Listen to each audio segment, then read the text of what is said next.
నమస్కారం. ఈటీవీ 360కి స్వాగతం. ప్రధాన అంశాలు.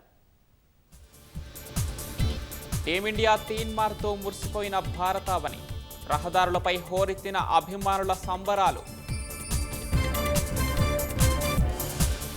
భారత్ జట్టు సభ్యులపై ప్రశంసల జల్లు కురిపించిన ప్రముఖులు. సమిష్టి కృషి పట్టుదలతో దేశం గర్వించేలా చేశారని అభినందనలు.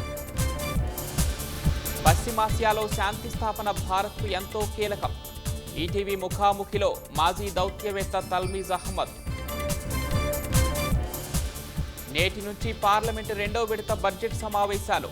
పశ్చిమాసియా యుద్ధంపై ప్రకటన చేయనున్న కేంద్రం.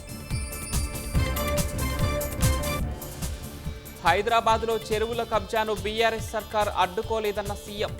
ప్రజాపాలనలో నీటి వనరుల్ని పునరుద్ధరిస్తున్నామని స్పష్టీకరణ.